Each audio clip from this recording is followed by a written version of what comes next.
സ്ഥാനാർത്ഥിയാവാൻ കഴിയാത്തതിന്റെ നിരാശ മാറ്റി UDF വേദിയിൽ പാട്ടും പാടി കേരള കോൺഗ്രസ് നേതാവ് PJ ജോസഫ്. ആലത്തൂർ മണ്ഡലം കൺവെൻഷനിലാണ് ഗായിക കൂടിയായ സ്ഥാനാർത്ഥി രമ്യ ഹരിദാസിന് അഭിവാദ്യമർപ്പിച്ച് ജോസഫ് പാട്ടുപാടിയത്.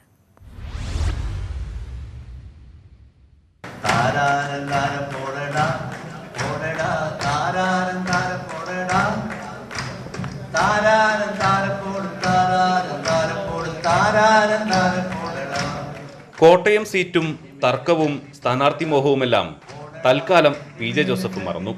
ഇനി UDF വിജയത്തിനായി പ്രചാരണ രംഗത്ത് സജീവം. ആലത്തൂരിലെ UDF സ്ഥാനാർത്ഥി രമ്യ ഹരിദാസ് ഗായിക കൂടിയാകുമ്പോൾ സംഗീതം ഏറെ ഇഷ്ടപ്പെടുന്ന PJ ജോസഫിന് സ്ഥാനാർത്ഥിയോടൊപ്പം ഒരു പാട്ട് പാടാതിരിക്കാനാവില്ല.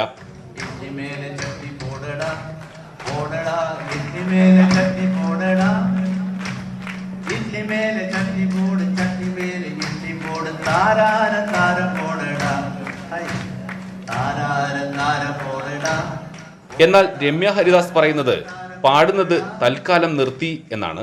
UDF കൺവെൻഷനിൽ സ്ഥാനാർത്ഥി പാട്ടുപാടും എന്ന് കരുതിയവർക്ക് തെറ്റി. ഉശിരൻ പ്രസംഗം നടത്തിയാണ് രമ്യ താരമായത്. ഒരു പാട്ടിനെ പോലും പേടിക്കുന്ന CPM-കാരോട്, ഇടതുപക്ഷക്കാരോട് ഞാൻ പറയുകയാണ്, താൽക്കാലികമായി ഇടതുപക്ഷത്തിനെ പേടിച്ചിട്ടല്ല, പാട്ട് ഞാൻ തൽക്കാലം നിർത്തിവെക്കുകയാണ്. ഇനി തെരഞ്ഞെടുപ്പിന്റെ പോരാട്ടമാണ്.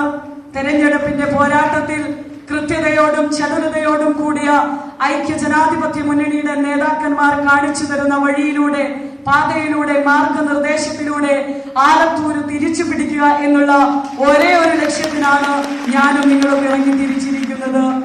ആലത്തൂർ കൺവെൻഷനിൽ PJ ജോസഫ് പാട്ടുപാടി സദസ്സിനെ കയ്യിലെടുത്തപ്പോൾ രമ്യ ഹരിദാസ് പ്രസംഗിച്ച് കയ്യടി നേടി എന്ന് ചുരുക്കം.